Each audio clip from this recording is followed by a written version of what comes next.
This is the notion of absurdity and meaning of life in Albert Camus' Existentialism by Ambrose Tokuku Arinze and Ignatius Nemeka Onwatuegwu. Oh, I'm not saying this well, I'm sorry.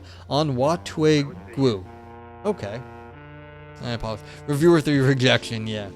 Seriously. Yeah, I mean, these are like, American English names. They're out of Nigeria, which is cool. I don't know if I've read too many Nigerian authors. So, but as always, here's what we do on stream. We read papers. We review Ambrose papers. Tachakwi Arins, Ignatius Nimika Onwatuegwu. As per usual, the computers are better things than me. So, yeah, I guess that's it. That might be how you say it, but I don't know.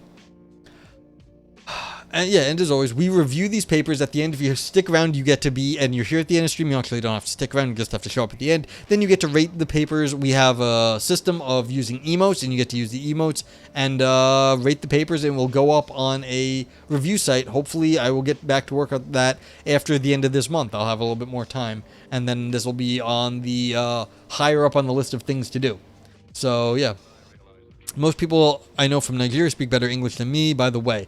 Yes, well, I mean, I speak bad American English. That's what I speak. And sometimes I speak proper English, but mostly I speak bad American English. So if something is not bad American English, I have trouble, because that's what I do. So I apologize to everyone in the world, but yeah. I already simplified it? Yeah. How do you fuck that up? I'm not that smart, DCI, okay? I'm just not that smart. I'm good at like a few things, and I know a few things, but like everything else is just beyond me. We're just not that good here in the US. Let's see, maybe I'll zoom in a little bit. Yeah, because it's all like kind of to the left here. I'm talking here. Yeah. I mentioned her earlier. Lumpling Laura is another New Yorker, and she has a New York talking stream. So it's like I'm talking here. I'm talking here is the name of the channel point redemption, and she just lays on the New York accent really thick.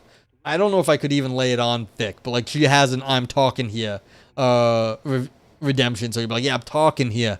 You just sound very New York. But as always, feel free to ask questions along the way. As I read this, if I say something stupid, you can tell me in chat. And if you have any questions, I will attempt to explain what I think the people are going on about. And then we'll see we will try to figure out why they wrote this paper and like what's good about it. So here we go. Introduction. The early works of the philosopher of the absurd, Albert Camus, were preoccupied with the task of determining if and how a person can live with full awareness of the absurd. As such, Camus maintained in most of his books that human existence is absurd. I agree with him. Yeah. At all costs, says, I've always had a crush on the Janine from Ghostbusters, solely her accent. Oh yeah, she's great. It excites me and makes me want to learn a foreign language, bring her baked goods. Yeah. You know, they really, and what's funny is in Ghostbusters 2, they kind of dolled her up, but she was plenty cute in Ghostbusters 1. Yeah, so I know what you're talking about. Good old Janine, like the angry, like kind of bitchy New York woman. Team Fran Drescher, yeah. People have a thing for that, so it's cool. Although Fran is a little too much even for me. I'm just like, whatever. But yeah. Okay. And I always thought when I read Camus' book, we read like The Stranger in high school. I thought I thought it was kind of wussy actually. I was like, come on, the sun's getting to you, but still. I was like, yeah, wussed out. You have to suffer through like hot days. All right. Although the world for him is neither absurd nor human thought, it is the resultant effect of the meeting of human needs and the unreasonable nature of the world. This is pointing to a reality of not being able to reduce the world to reasonable principles at the meeting of the appetite for the absolute and the unity truth. So, okay, so it's what we need versus what the world provides is where the absurdity lies. Man is a being whose uniqueness lies in the fact of his constant search for meaning of his existence in the bid to answer the question, why am I existing? Unfortunately, man, from the perspective of Camus, has not been able to understand the finality of his being and the objective meaning of human existence. Oh no, we don't know what we're doing here. Absurdism is a belief system born out of the European existential movement when Albert Camus rejected certain aspects of the philosophical line of thought and went ahead to publish The Myth of Sisyphus, his manuscript. For the proponents of absurdity arises from the confrontation of human appeal with the irrational silence of the world. Hence, according to Camus, thus, quote, the feeling of the absurd can arise in many ways from the perception of the inhumanity and indifference of nature, from the realization of man's temporality or of death, which reveals the uselessness of human life, or from the shock occasioned by perceiving the ultimate pointlessness of daily life and its routine. End quote. I mean, it's 1942. You got good old World War and just like people killing each other across Europe. I'm sure that's didn't help anything. It is only through man that the absurd originates, and it cannot exist apart from him. The world in itself is not absurd, but simply irrational. You got there, Tindarius? I mean, was it written well before that? Am I just wrong? Yeah. However, one can say that for Camus, the world and human life are absurd, or at least they appear as absurd once their irrational and meaningless character is clearly perceived. You had this, why you remember why you had it on the computer? Was it bad? Scientific research publishing. Oh, is it a... Scientific research publishing is a predatory journal system. Where they are basically agreeing to have you publish, but they just charge you a fee. I know because they've tried to get me to publish with them and be like an editor of their shitty journals. That doesn't mean this is bad. It just means this author may have fallen for their scam journals. And I don't even know if all the journals are a scam. I just know that they have scammy policies. That doesn't mean the journal's bad, and it doesn't mean this paper's bad, although it means it has much more likelihood of being bad. Okay, so, well, we have made our bed, now we have to sleep in it. The absurd does not exist in the human mind alone or in the extra-mental world alone, but in the presence to one another. The absurd, like all other things, ends with death. The experience of the absurd thus brings into focus what Camus calls the fundamental question of philosophy, whether life stripped of its illusions is not worth living. However, the absurdity of human existence expresses itself in clear terms in the benign indifference of the universe, in the face of human suffering, the pointless monotony of human labor, and the finality of death.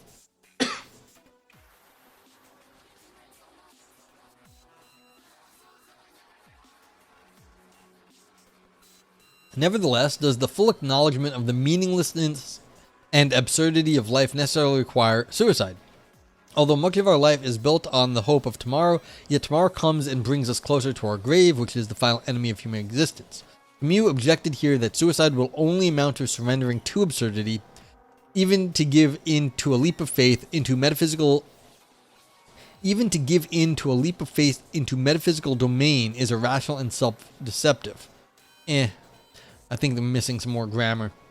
His solution, therefore, is a total revolt against the absurd, even though we have no hope of final victory.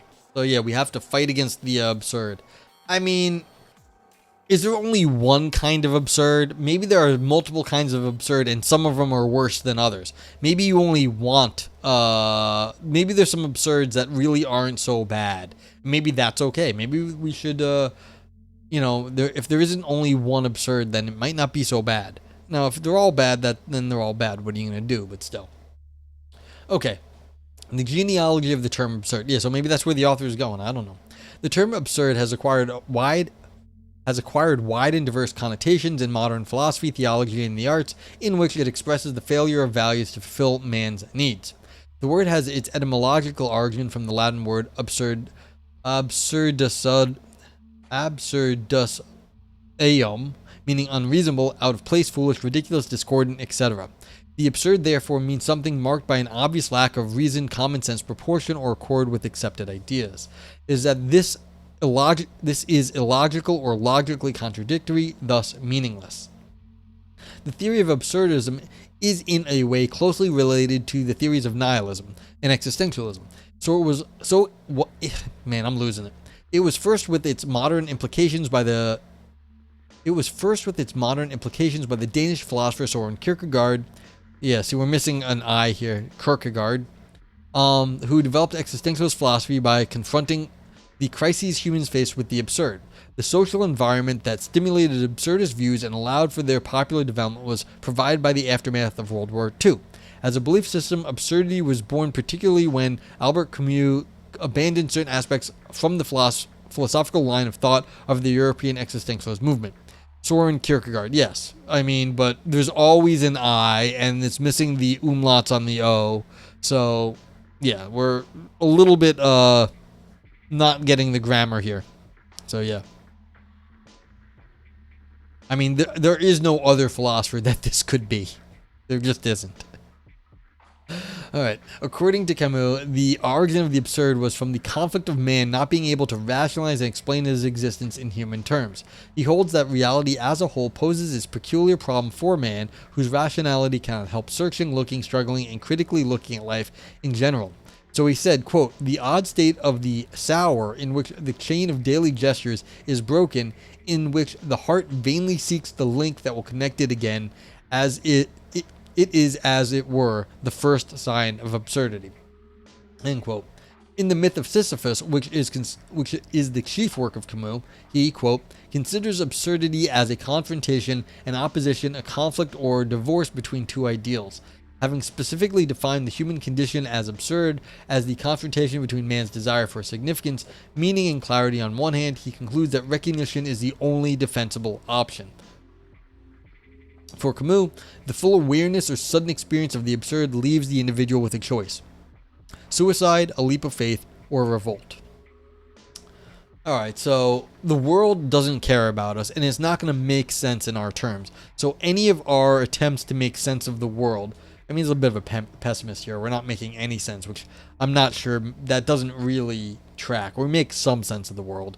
Even if you're against most of what we have now, the idea that, like, this is a pragmatist line.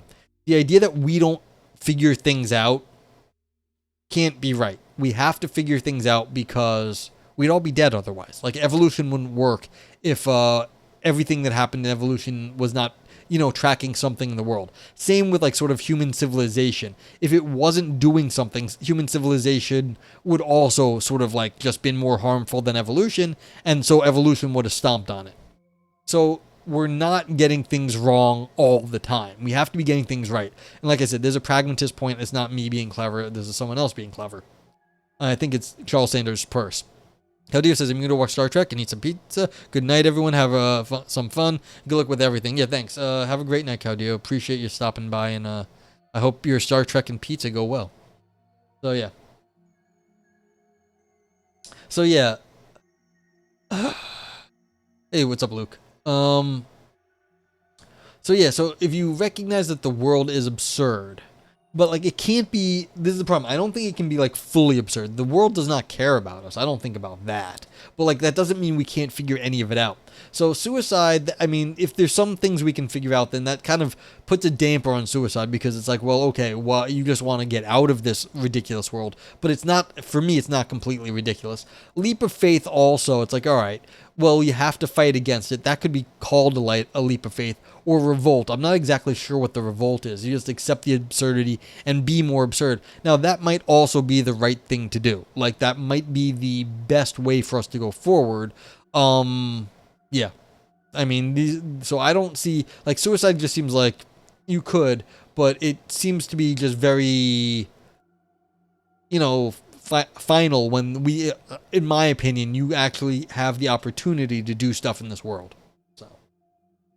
That doesn't mean it's not going to be extremely difficult, or very few people will do anything, or it's just, like, going to take way too much time and effort. But still, like, you can do something. You can go learn something. Whatever it is that we can do, you can go do it. Okay. The conceptual analysis of the term absurd. The word absurd refers to the conflict between the human tendency to seek inherent value and meaning in life and the human inability to find any. In this context, absurd does not mean, quote, logically impossible, end quote, but rather humanly impossible. Yeah, so this is now back to Kierkegaard, where they spelled it right in this one. Yeah, so the inability to find any. Again, what I said above is that we have to get some things right sometimes. Now, Is that any one of us have to be able to find anything? No, it means human civilization in the whole, human culture has to get things right every so often. But any one of us, it's like a roulette wheel. You can just keep losing. You can just keep losing because on the whole, roulette wheels and gambling have to even out over time. But in your one little case, you might just have really bad luck and you could be fucked over and just keep losing time after time. You can gambler's fallacy yourself into being broke. But like human civilization and evolution, in the long run, it would have died out if it didn't get things right every so often. Yeah, exactly, Frank. You're due. And what's up, Frank? How you doing? As a philosophy, absurdists explore the fundamental nature of the absurd and the ways individual persons should respond to it when encountered with the absurdity. Absurdity admits of two distinct lines of interpretation. One developed primarily in existentialist literature understands by absurd a sense of the radical contingency of all things that exist, the sense that everything might be otherwise than it is because there is no ultimate plan or purpose according to which things might be justified. The other, more explicitly philosophical conception of absurdity is limited to actions and choices of human beings, and they a foundation outside themselves. Absurd is used originally, quote, to describe a violation of the rules of logic. Yeah. Unreal says, interestingly, new philosophers or former students of philosophy from the boomer generation who took these things seriously in their impressionable youth that scared them into succumbing to actual impulses to suicide. How much that actually happened, I think, is a matter of urban legend. It was hard, even in the 90s when I heard about such things, to put my mind in that place.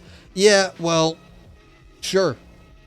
I actually don't doubt that it happened. The world's a big place, and I wouldn't be surprised. And some people take their philosophy really too seriously. Really, really seriously. So I wouldn't be surprised if, people get like they go read some philosophy and then they get themselves into an existential crisis. And like some people are like this. They're just very susceptible to existential crises. And so I wouldn't be surprised that this did happen.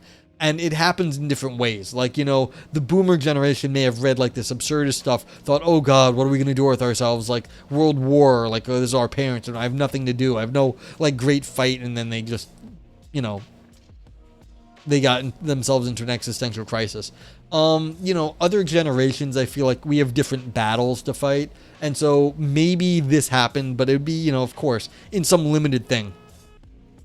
It was also in that era you had a vivid dream of stabbing Sartre to death, but that's another story. Yes, that is another story. That's interesting. So, yeah.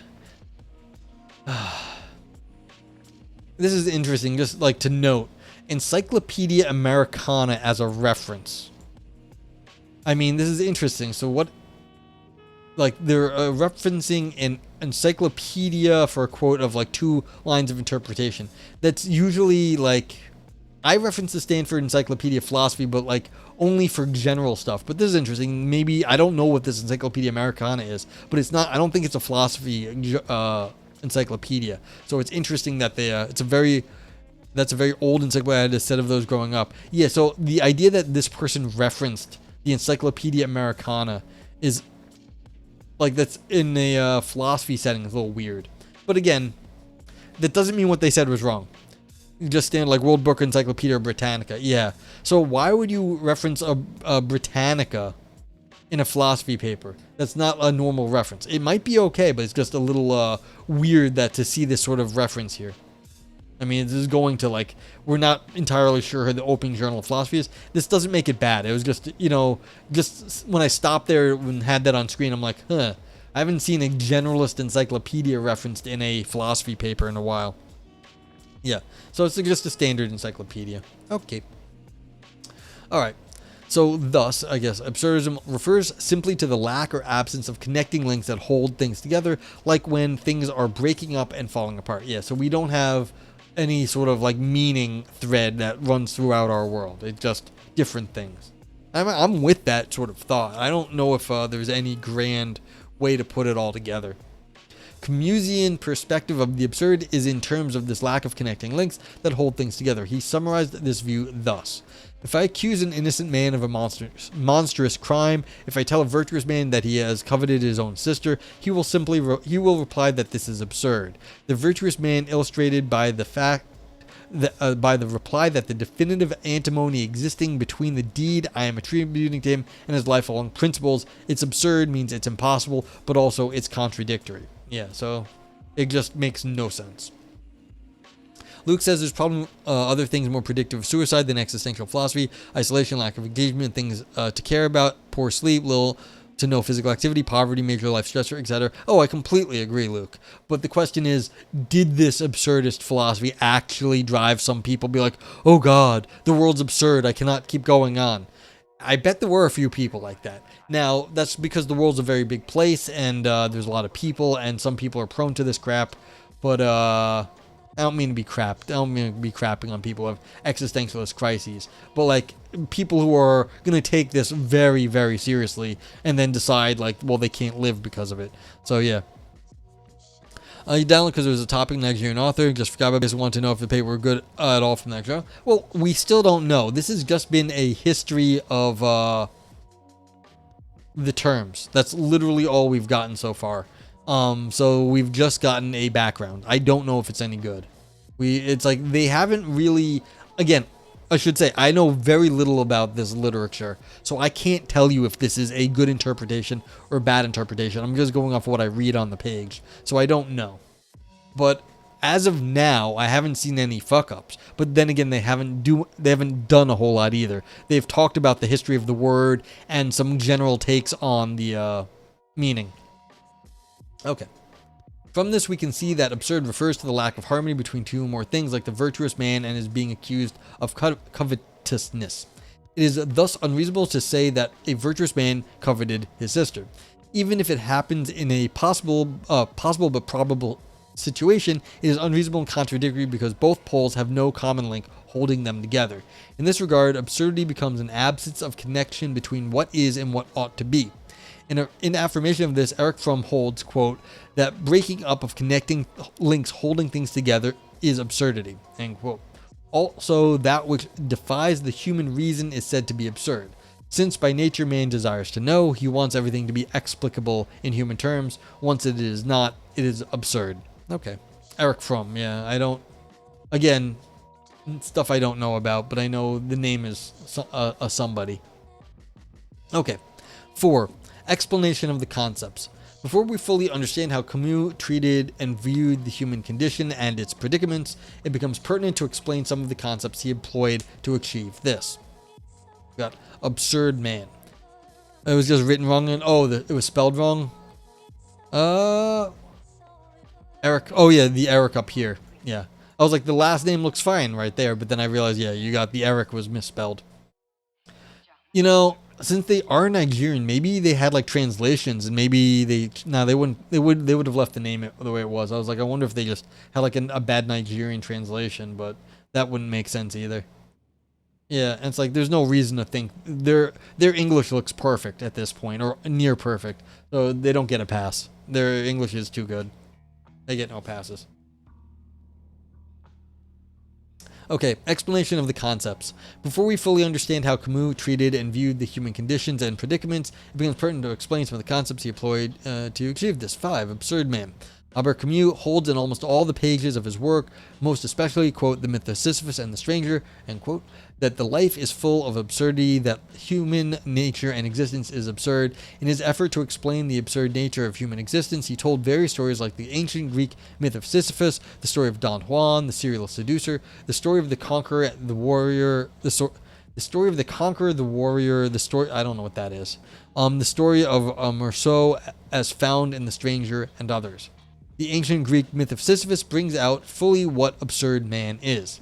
According to the story, Sisyphus committed numerous sins against the gods, which ranged from stealing their secrets, his hatred for death, his scorn for them, to his passion for life. He was relegated to the underworld for these reasons. He was given the punishment of rolling the rock up to a hill and allowing the rock to roll back down to its starting point.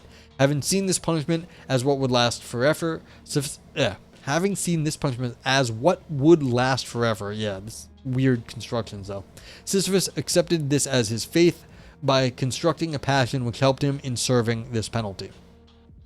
We can find the rebellious character, which is man, in the episode of rolling up a rock to a mountain against the gravitational force and seeing the rock that weighs him down roll back to its starting point. Meursault in the novel The Stranger is also another key note to understand the absurd man. He was indifferent to life and showed no remorse for whatever happens. This was reflected from the beginning when he got the telegram that announced his mother's death. Mother died today. He never visited his aged mother for the 3 years she spent in the home and saw no need to cry at her burial. He was indifferent to life and seeing no meaning in all these.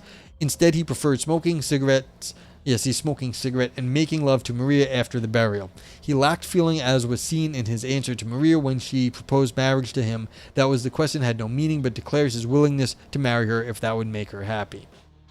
Another was the conqueror, the warrior that forgot all promises to eternity to affect and engage in human history.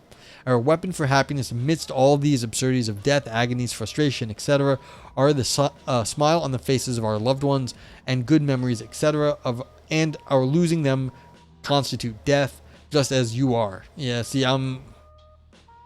this is getting hard. The grammar is getting harder at this point. I think I understand the sentence, but I'm not entirely sure. Yeah. Many a time, most of what serves as happiness to people like love and friendship become nothing again to the absurd man that lives an absurd life, and thus Camus stated, quote, everything is permitted is not an outburst of relief or joy, but rather a bitter acknowledgement of a fact. Yeah, so, I mean, I get the point here, though. If you are, since the world is very absurd, it doesn't really matter what you're doing. You can be rolling a rock up a hill and letting it roll down. You can be completely indifferent to life. You can be a warrior who just forgets that why you're at war. It doesn't matter. Even though you're on some grand fight, it doesn't matter. So, I mean, I get the point, at least the Camus' point, not the author's point. Again, I don't think the authors have said anything. This is just a description of things Camus said. What is it absurd? What is it to be an absurd man? Is to be in a world that is completely indifferent, and then you get to pick and choose randomly. It doesn't matter. Everything is permitted. Anything you want, whatever, because it's absurd anyway. So I got that. Okay, absurd world. For Camus, man's salvation is not achievable in God. It must be achieved here on earth by man's hand. Thus the world for him is devoid of God. For God is dead, he is no longer in existence and can no longer guarantee our existence. Thus man, in order to exist, must decide to act. From the moment man accepts that the world has no direction according to Nietzsche, he must give it one which will eventually lead to a superior type of humanity. Yeah, okay, so Nietzschean. The art of absurd is limited, according to Camus, to the extent of the myriad experiences in the world, since explanation is impossible. This is owing to the fact that if creation and the world is clear, art would have not existed. Asking the question how art can create their own meaning, I guess artists can create their own meaning, Camus answers that in a world it is a problem of civilization and it is essential for us to know whether man, without the help of either the eternal or the rationalistic thought, can unaided create his own values. Camus holds life to end with death, but for him, until then, everything is up to us. We can live as we choose and let the world become entirely ours if we skip the notion that there is a greater being that determines right or wrong, and that there is a life hereafter. Okay, so since we have nothing that we can guarantee in the world itself is ontologically like this. We can't get anywhere with it, and so that is how the world is. Okay. Absurd reasoning. Yeah, so we're getting less and less. So this was, 2 paragraphs, not a whole lot. And then we've got absurd reasoning, which is a shorter 2 paragraphs here.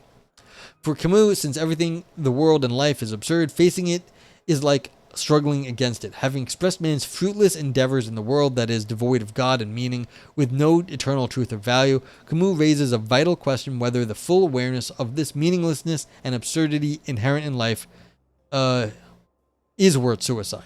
His solution to this is a constant revolution against the absurd instead of suicide, which comes from the awareness of the absurd. For him, the moment the absurd is recognized, it becomes a passion, the utmost harrowing of all. What does this mean, becomes a passion? This sentence, it sounds like it's interesting, but they didn't explain it well enough. Because I don't know how, in recognizing that the world is absurd, it becomes anything. What in the Hegel is this? In saying, okay, we only have limited understanding of the world, and understanding that like everything we do is just sort of not really going to grab onto the world, then but what does it, why is that a passion? I don't understand the definition of passion there, and why would it be the most harrowing of all passions? All right. Authors say absurdity derives from the juxtaposition of two incompatible ideas, and to hold on to the absurd means the acceptance of all the difficulties that the world presents with these incompatibilities. Hence, where there is meaningless in life, there is scale values. You think passion is a religious term? Okay. All right, so you think you interpret this religiously then? For him, from the moment the absurd is recognized, it becomes a passion. So it's like from the moment God is recognized, God becomes a passion. Yeah, well, your guess is as good as mine now, Ivan. I'm losing the thread on this paper. Luke says a passion because when just came to understand the answer to the meaning of life, perhaps. Yeah, but I mean, if you're understanding the level absurd is to understand absurd as the only meaning, that there is no meaning. So then the problem is it like a religious sort of faith in the absurd? But I mean, you'd have to say more than that. I don't get it. They just came?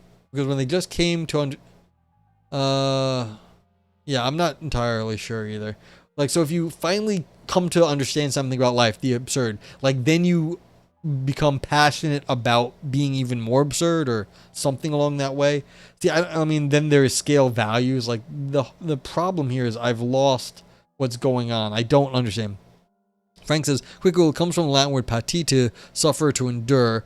When the term passion of Christ is used for Jesus' endurance through his suffering, passion just means something else. Okay, so absurd is recognized, it becomes something to suffer under then. The worst suffering of all. Perhaps. Okay, that would make some sense. Okay, so maybe it was a linguistic problem, as I guess Tinteros is also noting it, because Tinteros says, well, that's a weird interpretation. It's not described as a passion, more of a struggle, as in rebellion against absurd in life. Okay, so yeah, it becomes a something to struggle against. And so passion in the old religious term. Okay, fine. Well, thank you if that's what they mean. So I don't understand what the scale of values down here means though, but like, all right, fine. We're going to trade it like once you recognize the absurd, you have to struggle against it. Yeah, rebellion against the absurdity itself.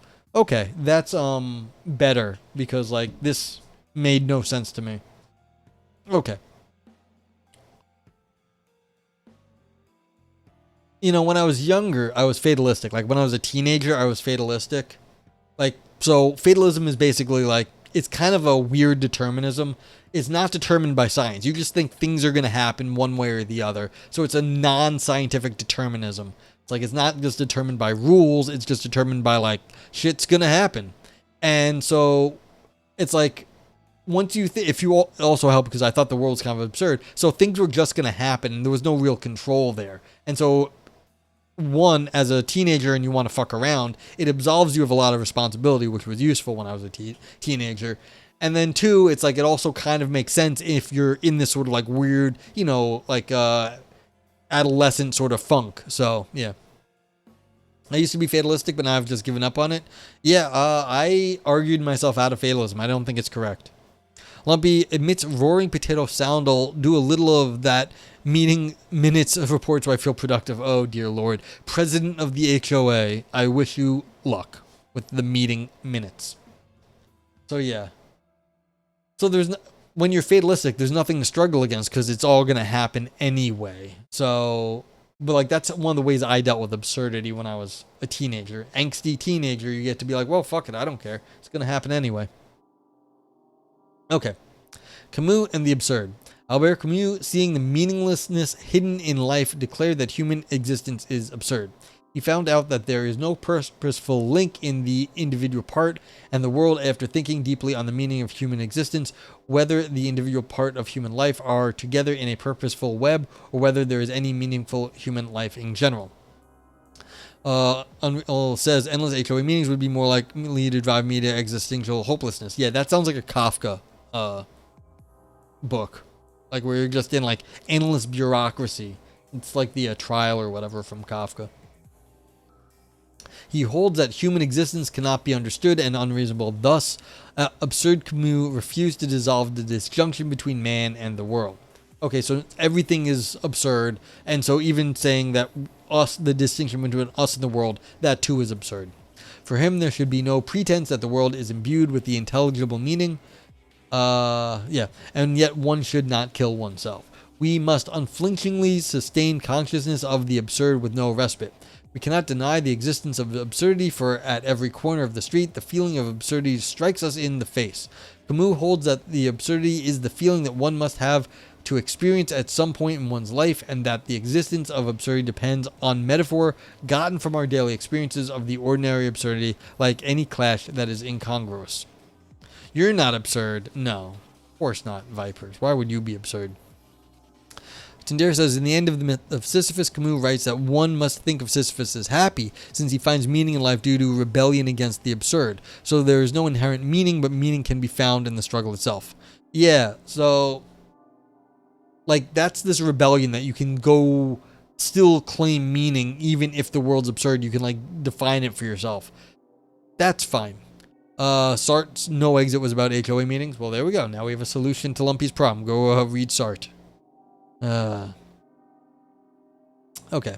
I mean, I'm getting the sense that like they're not actually going to make any claims in this paper. They're just going to go over what they think Camus said. It's like almost a book report explaining it. No Exit is such a horrible play. I don't know the play. All right, I'm at 5:33. Let's see how much more of this goes on, because it's going to go on for at least, it's going to go on for the full 10 pages here. But like it just feels like a almost book reporty at this moment. They haven't made any claims. They haven't even hinted at a claim yet. So I don't know. I don't know where we're going with any of this. It's just like them just exposition of what they think Camus was saying. Like, all right, and we're in the halfway through the paper. It's like I wonder what's going to happen, if anything. Unreal says, when you learn that Sartre wrote most of his stuff while on coke, benders, well, so did Freud and so did a lot of people. I mean, I don't know if, who knows? Yeah. Yeah, it feels like a book report. Yeah. Well, I thought it was a bad idea in page 2. Well, I don't hold out hope. I just know that philosophers sometimes take a long time to get to the point. The problem is, at this point, they haven't even hand-waved at making a point yet. Usually, you have to hand-wave by the mid-section that you're going to say something. They haven't even done that yet. I didn't think it was a good paper, but like I was wondering if they were going to do anything. They have not made any. They have not made any sort of like even inclinations or like whispers at doing anything. Do you want to see their academy? Not right now. I mean, you could put it in, but like I don't want to make fun of their school. I don't want to make fun of them. For all I know, it's just like, it's listed in the beginning. I mean, I'll take a look. Yeah, I mean, I actually I glanced at it real fast.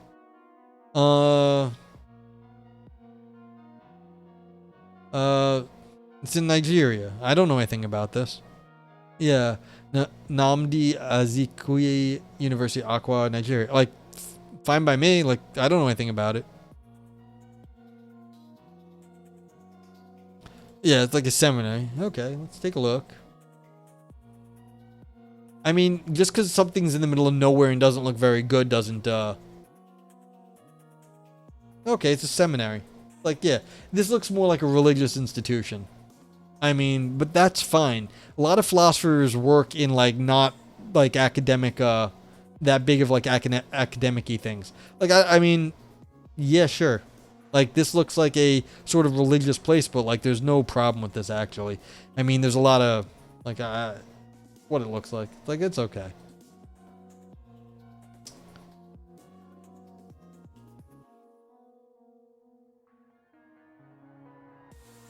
Like, not everything looks like the rest of the world. Like, that doesn't mean they're doing bad stuff there. Don't want to, like, crap on their school. Let's just braid the absurd struggling through the rest of it and finding meaning in the process. Exactly, Luke. That's the entire philosophy of Roulette. Weekly auntie moment. Oh, we have an auntie. Have you eaten well today? Did you exercise all week? How's your sleep schedule? Did you take your pills? Like, did you kiss your family? All that stuff is true. I have not been working out. I need to work out. Have I eaten well? No, I ate crap.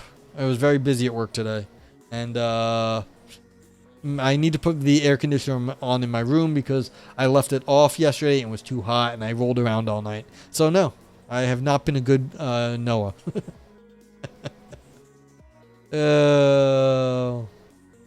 Yeah.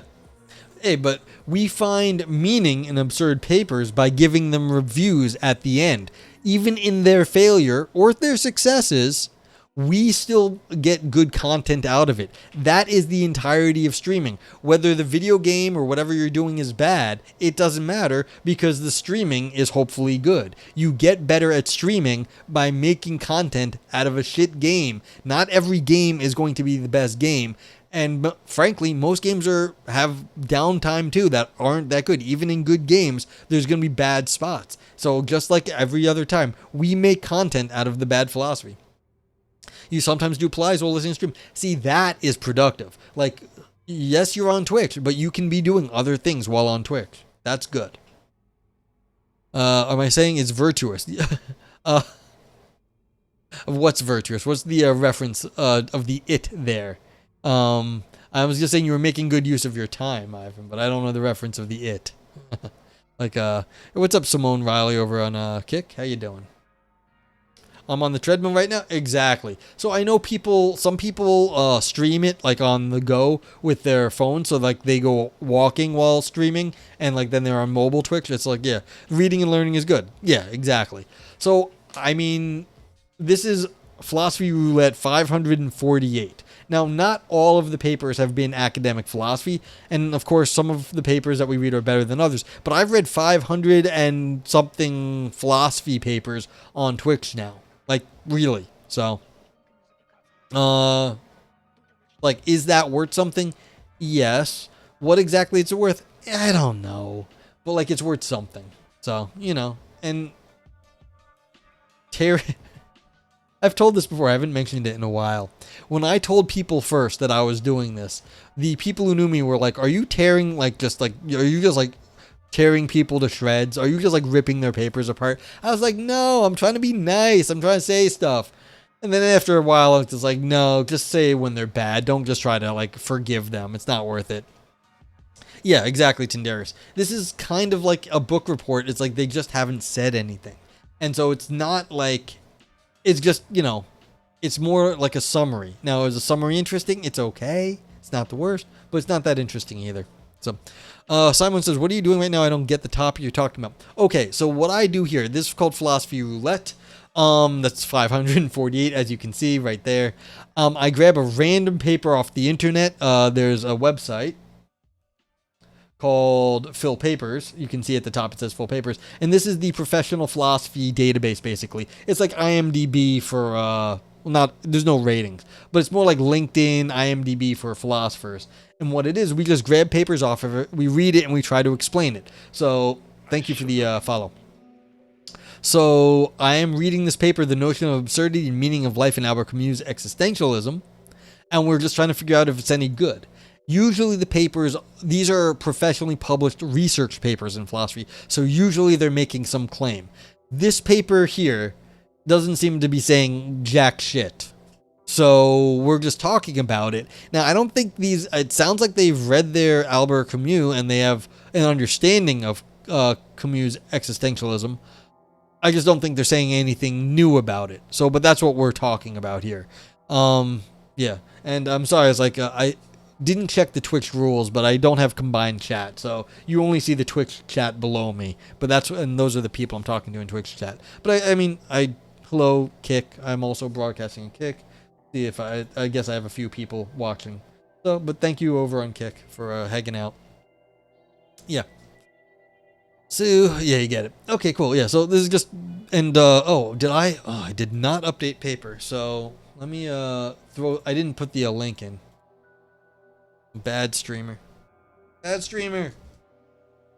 yeah, and so if you're interested in, this is the link.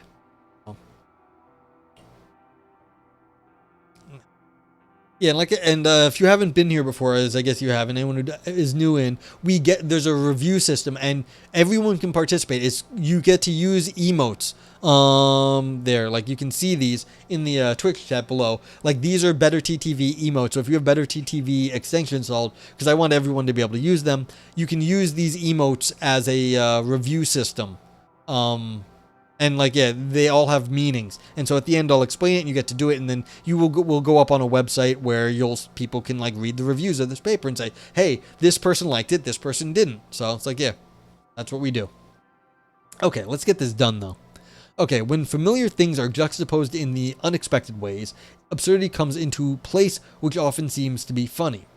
Yeah, so again, the English here is not perfect. Thus, anything out of place creates a sense of disharmony. Many things might differ in our perception and conception, but the reality of the world is common to us all. I mean, that's a weird statement given that they just said there is no non-absurd world. So they're saying the reality of the world's common to us all. It's like, really? Is it? Like, it's absurd. Why does it have to be the same absurd for all of us? Okay, if we deny that the absurdity exists, we have nothing to lose except everything. For the existence of absurdity is indubitably witnessed at the unprepared intermittent happenstances of our experiences, albeit in an inexplicable human terms. That's a terrible sentence. Yeah, it's just, everything is just always weird. Yeah, Taderos goes, meh. Absurd little turtles all the way down. Exactly. Absurd turtles everywhere. But see, that's the problem. You can't even say it's all the way down. Like, there's no structure here. And that's the problem. They keep saying these things, but if they're really going to call it absurd, then you can't maintain any structure about this. It's just inexplicable, full stop. And so the fact that they're talking about unprepared, intermittent happenstance of our experience, that actually doesn't make sense in this context. It's absurd. The fact that you're calling it unprepared, intermittent, and happenstances, it's like, really what? Yeah, oh my god. And hey, what's up, Topoli? Yeah. Okay, whatever you have. Don't quite get the yeah, oh my god, but what's up? Hi, I'm Noah. Noger. Nogre, whatever you want to call me. Just don't be a jerk about it. Alright. Okay, for even when we are being confronted by it, we will not know. Perhaps the denial is solving the long-term problems with short-term solutions. In moments of uncertainties of life situations, we might ask what point is there in doing anything. The mere presentation of this query is necessarily the awareness of absurdity, the awareness that from at least one point of view, there is need of doing anything at all. This is well depicted in these lines, quote, once we have acknowledged the validity of the perspective of a world without values, there is no turning back. We cannot simply forget or ignore this perspective. The absurd is a shallow. And even if we choose to live as if life has a meaning, as if there are ... the absurd will linger in the back of our minds as a nagging doubt and perhaps that there is no point for ...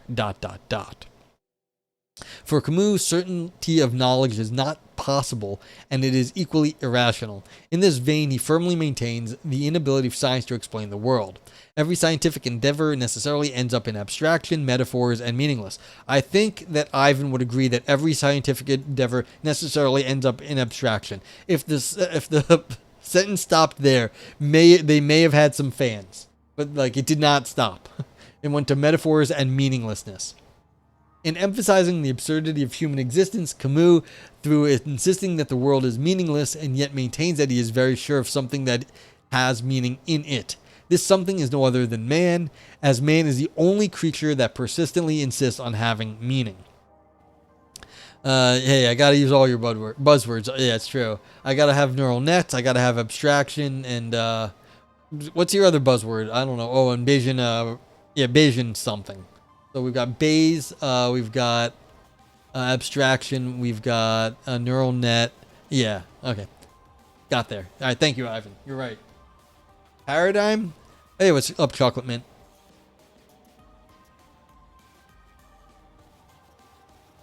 I don't know if he says paradigm a lot, but I mean, maybe Sartre or these authors will, but I haven't heard say paradigm too much. I actually get the sense that Ivan dislikes paradigm. Frank says, a metaphor is a claim that one abstraction has enough in common with another to be useful as some kind of map of it. Oh, so really That's true. So maybe by metaphor, they really meant neural net. So abstraction, neural net.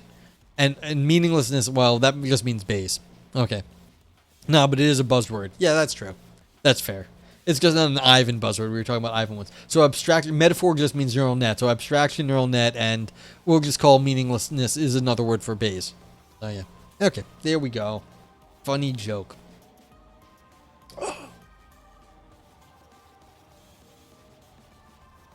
I mean, the claim here, and this is not the author's claim, it seems like Camus' claim, they're saying this is something Camus said, is that in our recognition of absurdity and sort of us fighting against it, just not going to suicide, that actually is one consistency in ourselves that makes us stand apart from other things.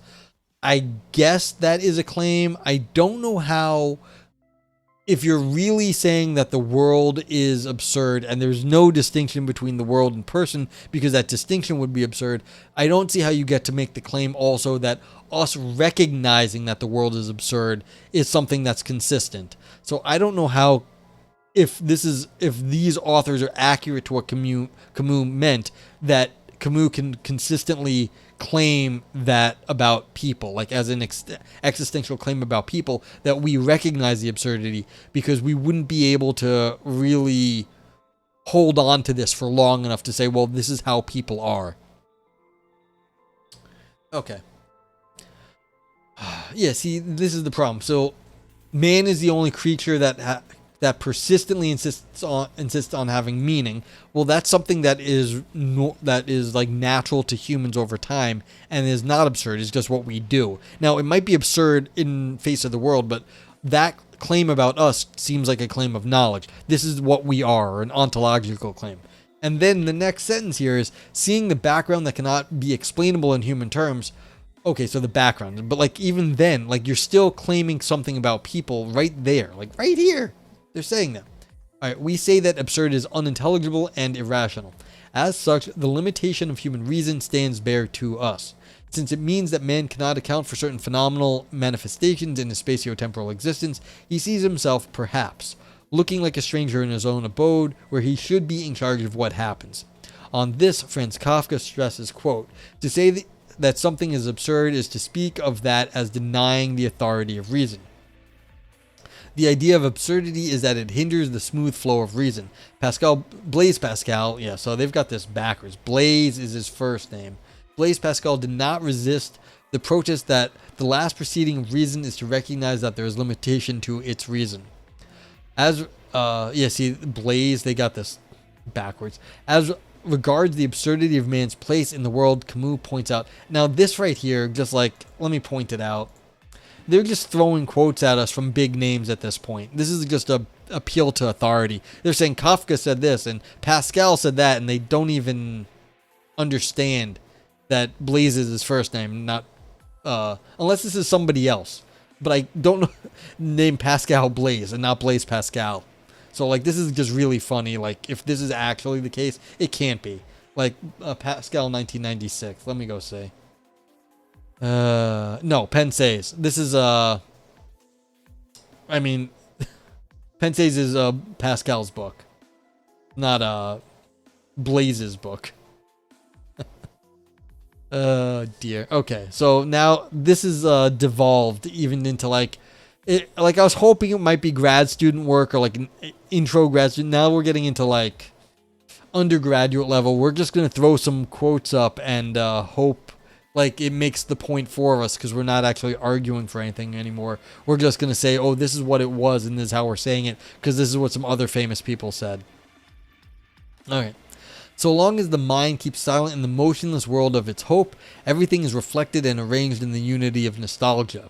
But with its first move, the world cracks and tumbles, an infinite number of shimmering fragments is offered to the understanding. We must despair of ever reconstructing the familiar calm surface which would give us peace of heart. Yeah, they do that the whole time. The next passage looks like a full quote. Yeah. So I don't mind them like before when they were sort of just like laying out the stuff and giving Camus quotes from Camus books. But now they're just throwing other stuff that I don't have any idea if this actually is relevant. Because these are short quotes that are, you know, I don't know if they're actually talking about exactly what Camus was talking about here. So maybe, maybe not. It's just poor writing. Okay, so let's see. From this Goodreads thing, ChatGPT would not make these mistakes. No, this was not ChatGPT. Not at all.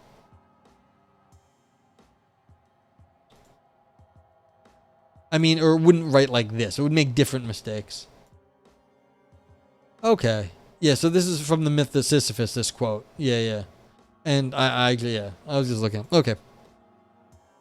Yeah, so they just continue. All right. Reflecting on the above passage, the idea of the world being in the working order until human mind is exercised by itself seems absurd.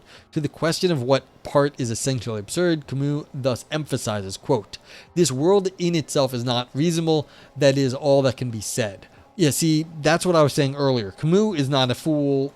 He knows that the limits of what he can say. But this is not what the authors were saying right up here. They were saying all this other stuff. Okay, Camus continues. But what is absurd is the confrontation of this irrational and the wild longing for clarity whose call echoes in the human heart. The absurd depends much on man as on the world. For the moment, it is what links them together. It binds them one to the other as only hatred that weld two creatures together. Okay, yeah. So since we think we need an understanding and the world is not like that, the fact that we are existing like this is what makes it so absurd. But isn't it a bit lazy to fully implement so many long quotes? Yeah. I mean, it's and they're not really helping the point. I have no idea what their point is here anymore. Like what section was this? I don't even know what we're talking about.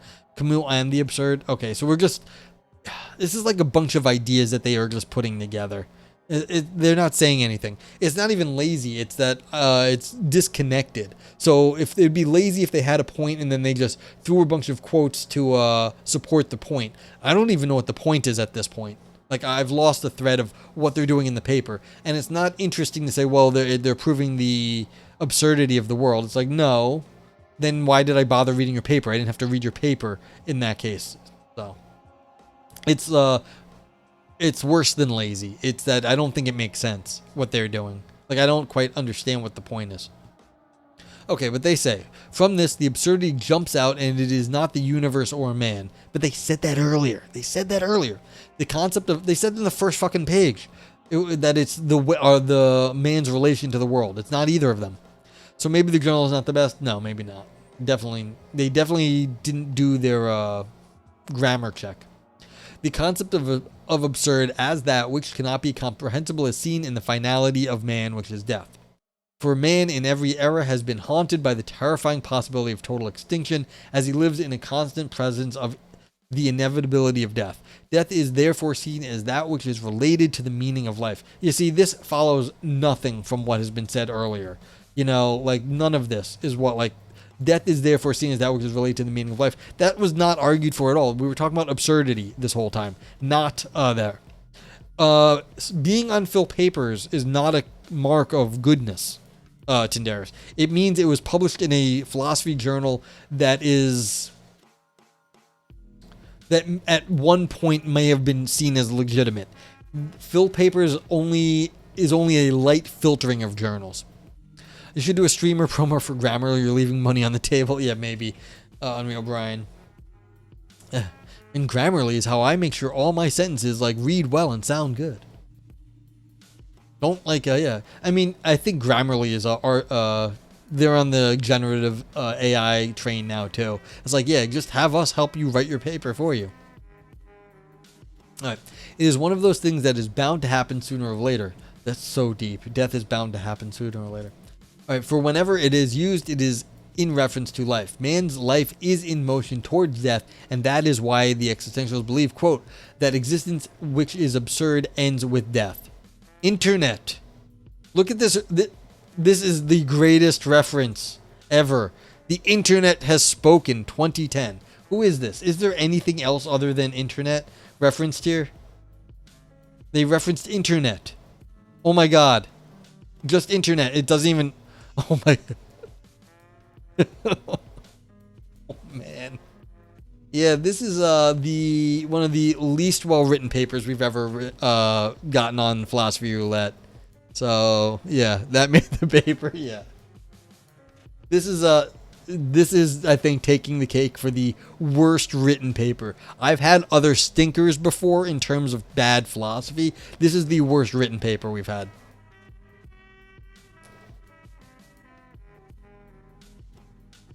Yeah. But I mean, there's only 2 pages, so I'm going to get through this. Like, fuck that. See, this is my rebellion against the absurdity. We're getting through this either way, so I have a complete show, so I can put this up on YouTube for all posterity to see, and then it will be on my review site for all posterity to see, and this will be awarded the plucked chicken. When I get my review site, this will be a plucked chicken awarded paper. It will be so bad that it will be of the plucked chicken variety. Yeah, worst reference. Yeah, well, they didn't. They just wrote Internet 2010 like they did. It's not even in the reference list. It's crazy. Yeah. Okay, absurdity in human labor. Absurdity is evident in the frivolities of human labor, for man's efforts seem abortive and not forced at any purposeful end, thus being pointless and absurd. Quote, who indeed is the absurd man? He who is without negating it does nothing for the eternal. What? All right. Maybe that's a bad translation. Not that nostalgia is foreign to him, but he prefers his courage. Prefers his courage and his reasoning. End quote. In the myth of Sisyphus, Camus espouses the futility of human labor, which was well represented by Sisyphus, who was condemned by the gods to meaninglessness and futile endeavor of rolling a rock to the apex of a mountain, whereby the rock rolls back to its base.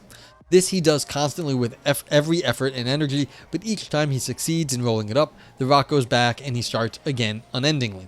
Hence, human labor is but a pointless and futile venture, for nothing has changed, the same thing every day.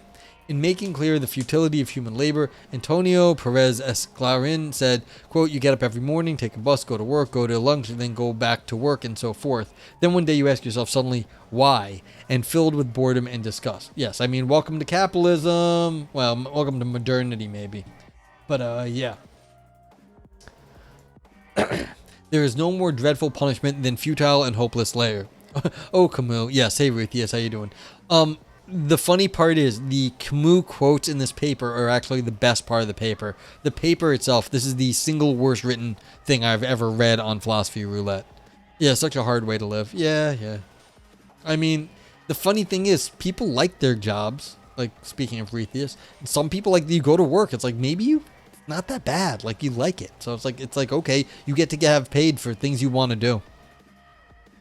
You go back to the way. Yeah, thank you, Ivan. Thank you for checking the internet, checking the reference for us. We appreciate it. Furthermore, in the novel The Plague, Camus exposed the futility of human labor when he made it clear that man in existential experience learns that all the experience of his everydayness are in the final analysis non-essential. Oh yeah, hey Retheus, how you been? Yeah. What was Camus' life like? Did he have money? I don't know.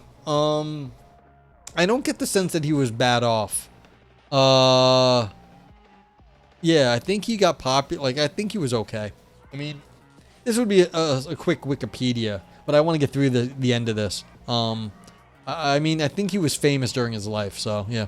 Oh, cool. I'm okay. I'm just rather busy at the moment. Like, there's always something coming up till the end of the month. I'm just trying to get through the end of June, really. And then after that, hopefully July will be more relaxed for me. But I'm okay. Like, I got a paper accepted for I don't know if you were around. I had a paper accepted for publication. I just sent out the final draft to the people yesterday. And so it's like, that's one thing done. And I'm going to be in a conference in Europe, in Munster, at the end of September, and they're going to publish it. So that's cool. So that's very good. I'm pretty happy about that. Yeah, so it's like, yay, publishing philosophy. Even if it's a dumb little conference paper, it's still just to look the same line on my CV or whatever.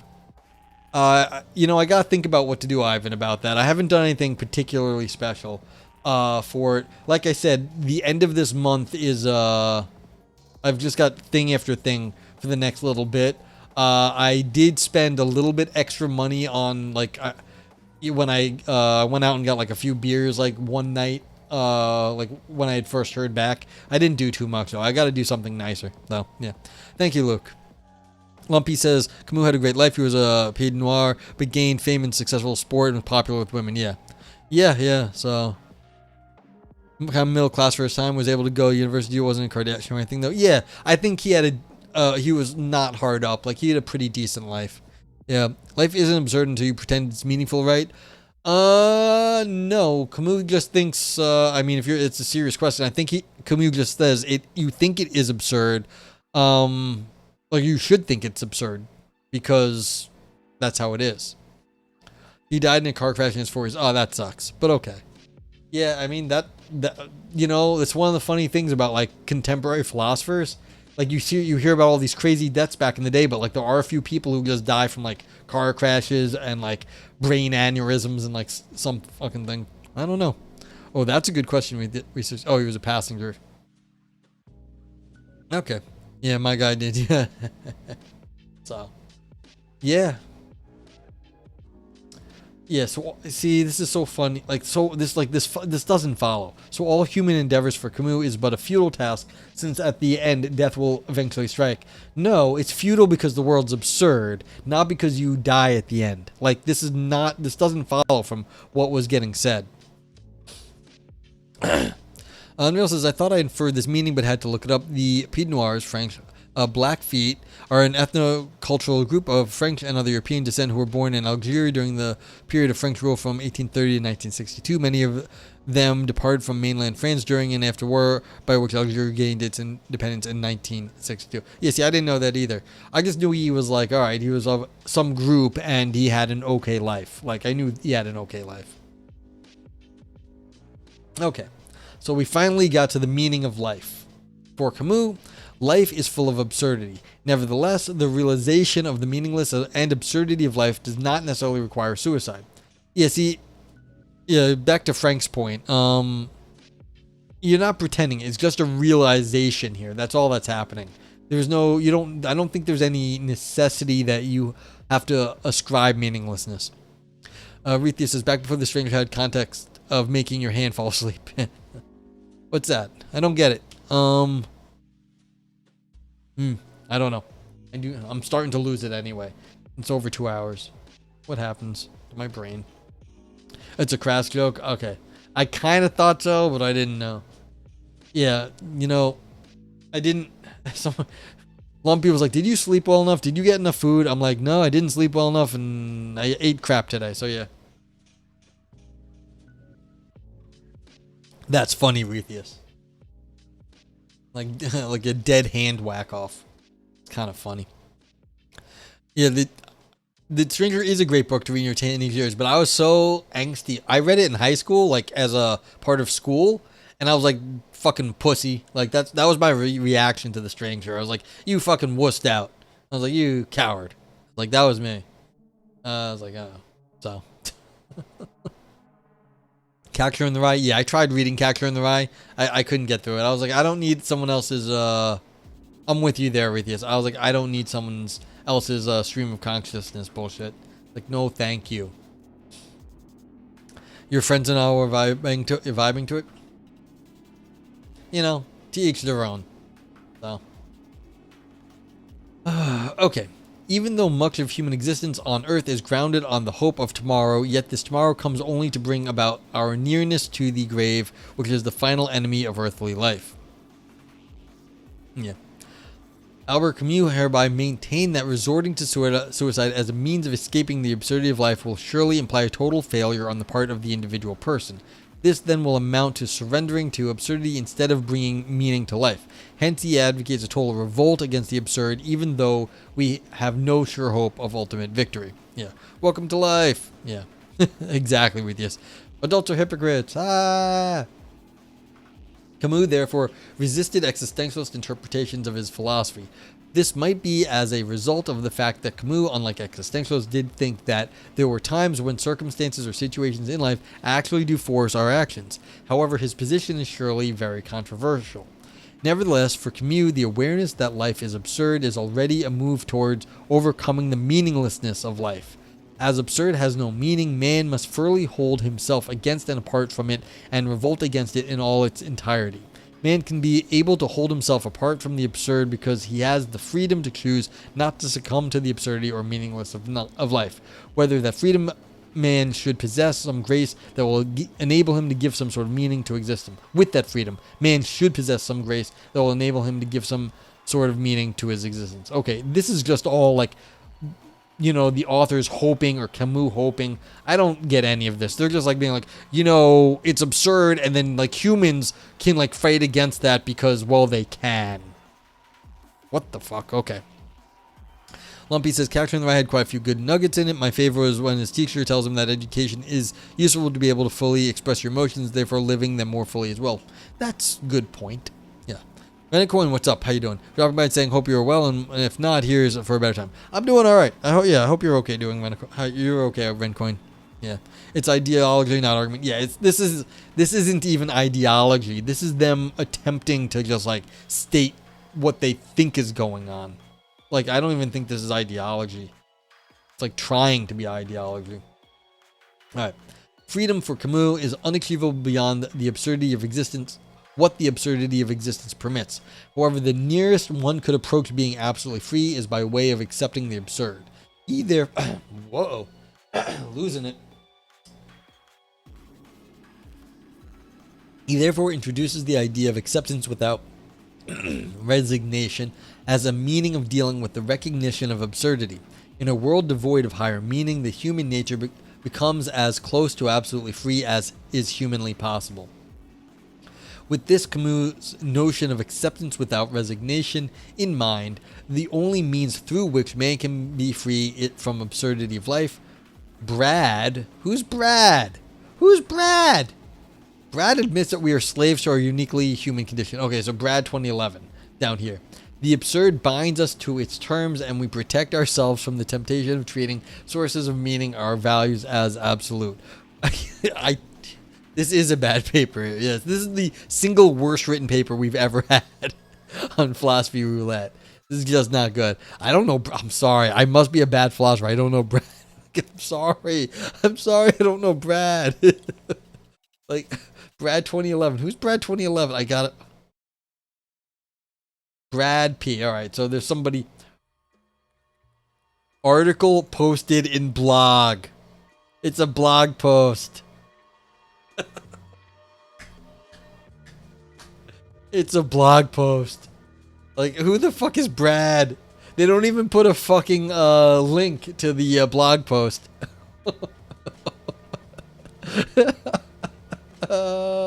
Great. Yeah.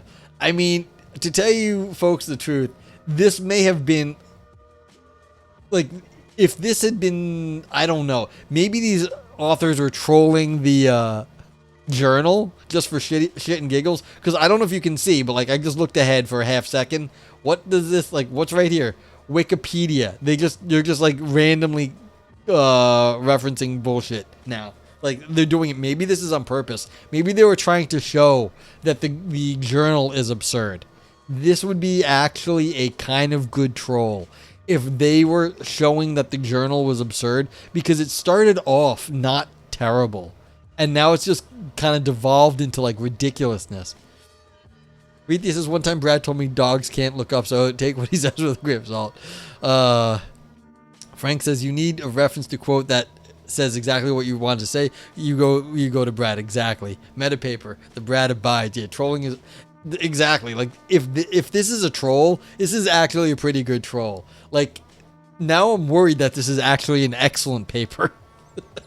It's gone all the way around from being terrible to being actually really sophisticated and clever. I don't think that's the case, but it might be the case. It's a non-zero, like a non-trivial possibility, because they've just gone from like referencing fucking internet up here, like internet 2010, to some like random fucking guy Brad, and now they're referencing Wikipedia 2006 over here.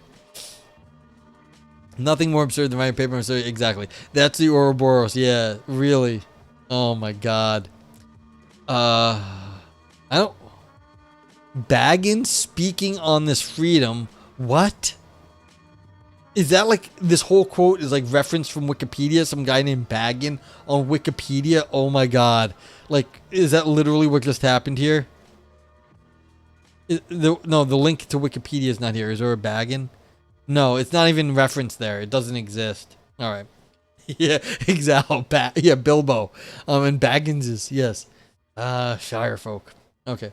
So Baggins, speaking on this freedom, holds that we find ourselves in a universe we did not create, subject to conditions we did not choose, and vulnerable to injury, loss, and death. Now we need Shane here to say, did actually Bilbo say something like this? Which would be hilarious if Shane would be like, Bilbo, because if Shane came in and confirmed that Bilbo actually did say this sentence, like right here, then it would be a masterful troll, because that means they were actually doing the references and not referencing the Tolkien. But like, I doubt it, but like, it's possible. Yes, exactly. These Nuts 2009. Not far. Hold on. Okay, because now I'm getting worried that like this is a joke, and we're the butt of the joke. However, we equally know ourselves as capable of creating beauty, developing deep and loving relationships, of finding nature that is intelligible and glorious, and seeing the possibility of some fuller existence beyond the limit of time and circumstances. In this regard, therefore, he holds that our possibility is that life has meaning to the extent that we give it such. I mean, if this is Bilbo's like position, like that's cool. The question at this point is there any purpose in human life? Is it worth living? These two kinds of meaning are very prominent in human existence. First, there is that of all living things, each of which can be assessed against a specific developmental order. You think it's gallant enough. I wish it need not have happened in my life, so do I. So, and so it all live in such times, but it's not for them to decide, and all we have to decide is what to do at the time we were given. Yeah, see, if it was actually that quote, then that might have been a real troll. But like, this is not, again, since it is the Gandalf and it's not Bilbo saying it, and this is not close enough. So like, yeah, I get where you're coming. Like, it's close on Real Brian and Chocolate, but I don't know. Like, it's not close enough to be like, they didn't use like the exact wording. If they had used something like, to live to see such times, or not for them to decide. Like, so universe we did not create, close, but not close enough. Yeah, I mean, it was a great conversation. Yeah. Okay. The question at this point is there any purpose in human life? Is it worth living? Amla dead, time for bed. Oh, have a great night. Thanks for stopping by, Lumpy. Appreciate you. All right, these two kinds of meanings are very prominent in human existence. First, there is that of all living things, each of which can be assessed against a specific developmental order. Second, there is meaning that life acquires as it unfolds as a story built up out of episodes, sequences, sections, and chapters. Speculating Baggin is Baggini. Oh, yeah, see, okay. That might make sense, that they are actually attempting to do a quote. What's it all about? Okay. Yeah, that actually makes a little bit of sense.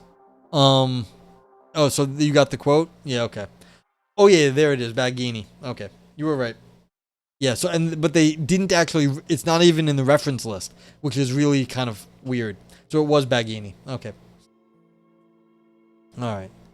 This is a matter of dramatic meaning in relation to which we are author, actor, and audience, sometimes shaping events, sometimes living them, and sometimes observing them with amusement or edification. With this, Baggini supported Camus and borrowed his view on freedom. Camus purports to determine how best to live in absurd world's like a technical term, where there is no apparent reason to deem one course of action better than another. Admittedly, he concludes that although irrationality does not impose reason for preferring one action or course of life to another, we, in essence, create the reason for ourselves. Hence, Camus struggled with the question of whether it is really true that one can simply shrug off any horror or injustice. Nevertheless, with his notio, not notion, a notio of freedom, he maintains that this sort of effort is possible. It is within man's ambience to choose either that condemns himself in absurd and its accompanying meaninglessness, or to uphold his freedom and hold himself against and apart from the horrors of life, and thereby bringing meaning to life as well as creating reason for his continued existence. Although the solution of Camus has stricken various readers into response, it has nonetheless contributed in no small measure in forming the conception of man into deep reflection on the meaning of life and giving new tasks to philosophy, in which is finding the ultimate solutions to the absurdity of human existence. His place in the history of philosophy is preserved by the invaluable contributions he made towards giving deep thought to life's meaning. Camus holds that life is absurd and man finds himself in this undeniable absurdity of life. It is his solution that, quote, in order for man to remain true to the conditions of absurdity in which he undeniably finds himself, he must reject suicide and the leap of faith and enter into the hopeless confrontation between man's questioning and the silence of the world. Thus, the most fundamental human act, which is the first decisive revolt against the meaningless of life, is to choose life and to establish it as the only necessary good. In other words, it is revolt that gives man's life its value and meaning. Dame Karen, Camus philosophy, hello. Yes, unfortunately, this is welcome in. This is the worst paper we've ever read on philosophy roulette, and that's out of 547 other things. So this is we're just getting to the end, and it's like, oh dear, this is like a bad undergraduate book report with just terrible, like that would have failed basically in undergrad. It's getting into like high school level like stupidity at times. The preferred solutions by Camus do little or nothing in the extinction of absurdity, for it seemingly looks as if it has no end. Rather, it is an avenue for man to affirm his existence in the senseless world. That life is absurd, ridiculous, and inconsequential does not mean it is not worth living. Rather, it engenders a call to surmount it by giving it our meaning. Since Camus' solution to the problem of absurdity of life has not helped in the extinction of absurdity which is inherent in life, his idea is subject to further improvement. The Blaze P is references from 1996. Well, that's the translation. I mean, there is a Pascal translation, but the fact that they didn't know it was Blaze was his first name, and they put Blaze P. It's just, yeah. It's amazing, isn't it? Well, the Camus quotes were fine. Everything else was crap. Yeah, I mean, the Camus quotes were definitely the best part of this paper because it wasn't written by the authors. The quotes were the best part. Yeah, like this was oh dear level of like Dame Karen. This was so bad. Maybe it's another dude. You'd think so, Frank, but that's why I went down here and checked. Pensays. So is it somebody who wrote the same name book as Blaise Pascal that happened to be named Pascal Blaise? Yeah, if Blaise had a surname, you'd be tempted. Yeah, you'd have to write the same name of the same book. So it's like, yeah. Oh dear. Yeah, Brad P. Article posted in blog. No blog link. Yeah. This is just okay. You're naming your kid Russell Bertrand? Yeah. Alright, so here's what we get to do. Time for emote review. You've only read Camus and French, yeah. Now, so, here's what we do. We now review the paper. If this was a fun paper that gave your fun ideas, you use the brain dance emote. You have to type it in exactly with the small b, big D. Unfortunately, spelling and capitalization counts here. Yeah. Nog, what the fuck, and Nog into 2010. Yeah, so this is going to be like multiple nays, all right? And then there's also, okay, grapes for big claims that shrivel up. There's navel for navel gazing only for academics. Ouroboros for deep ancient ideas. Nog scream for existential or artistic drama. I mean, this can get a Nog scream. It was trying to do it. Turd for all style, no substance. It didn't even have style. And Nog knife for slicing and dicing arguments. And then we have the global vote yay and vote nay. And then there's the my vote meh. So this is going to be vote nay. You're going to get 3 of these. You're going to get some grapes because Nog Scream is an excellent email. Thank you. Appreciate you. I paid for some of these. I got these done. Like, these are custom emotes, so I appreciate that. Yeah, it's actually technically Scream Ahe Gao. So, and then it'll get a Nog Scream, yeah, because it's about existentialist stuff. So it can get, 2 Nog Screams. It's like, but that is not gonna cover up all the crap. And Nog Turd, because it's gonna get multiple Nog Turds too. Because it tried to do stuff, but it failed miserably. Cause like it just was it was technically poop underneath. Like the referencing was hilariously bad, as like we're referencing internet and Wikipedia and Brad and Pascal Blaze and like were there any other ones? Oh yeah, and then there's the one the Begini just like missing references. Like, so this is from this guy Begini, but there is no Begini. So I wonder if they found the Begini quote in Wikipedia and then they never fixed it. Yeah, exactly, Dame. You get the scream for the Camus, which is fine. That's true. This would be a perfect paper for April 1st.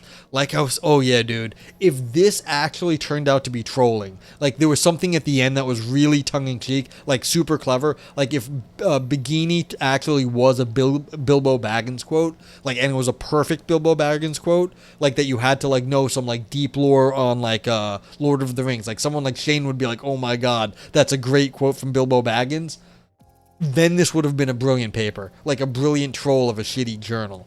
That's not what happened here, unfortunately. Yeah, I can't even. Seriously, Unreal Brian. What date was it published? Good question. This is recent. It's not anything too, 2020. You can't even give it votes for style? Yeah. This is a 2020 paper. The problem is this journal is part of this scientific research publishing. I don't know if you can see it behind the emote review. This up here. This is a predatory journal company. So what they do is they'll let basically anyone into, oh yeah, so 60 seconds. If you're going to get your review and get it now. Julian Baggini, you have one of his books. Yeah, so, I mean, they quoted people, but like that's all they did. They didn't actually understand. They may have understood Camus, but basically there was no better than a book report, and not a very good book report, but then they quoted other people who were experts, but that's all it was. It's that because of the thing where you wish you could support the underdog. Oh yeah, absolutely. Yeah, the reference of Baggini, we had to guess. I think Ivan looked it up. I think it is like somebody important Baggini, but I don't know who they are. But yeah, scientific research publishing, basically they'll let anyone into their journals, but you have to pay a fee. So you pay a fee and you get published. Now they say they're going to peer review it. They say they're going to do the editing work. They don't do any of that. They just take the money and run. And so that's their business model, is to fool people into thinking that they're making a real journal and you're going to get published and you'll get like, peer review and stuff. And then what really happens is that they know that a lot of like institutions, like, oh, you got accepted to a journal and they have a fee, because a lot of scientific stuff has fees to get paid, to get published, even legitimate journals that the institution will pay. So they just take the institution's money, publish your stuff, but they don't do any review work. So it's terrible. Also, the existential trouble of this being done. Yeah. The absurd that it was published. Yeah. Well, that's why I was so hoping that this was a troll of the journal, but it wasn't, Ivan. Real says Baggini is a philosopher and journalist, author of over 20 books about philosophy written for a general audience, co-founder of the Philosopher's Magazine. Oh, that's cool. I've read the Philosopher's Magazine. It's good stuff. Has written for numerous international newspapers and magazines. In addition to writing on the subject of philosophy, he has also written books on atheism, secularism, and nature of national identity. He's a patron of Humanities UK, an organization promoting secular humanism. So yeah, so like, again, they were referencing good people in this paper. They just weren't doing it in a very clever way. They were just like grabbing references and throwing them in to like kind of support whatever they were saying. A grift emote. This would be the first time I'd just need to like use that. So it's like, it's a good idea, but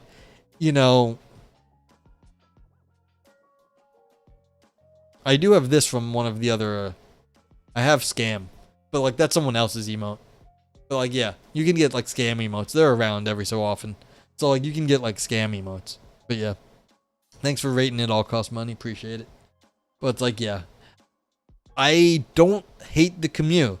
I don't hate the other quotes from other people. It's just this was the single worst paper I've ever read on philosophy roulette.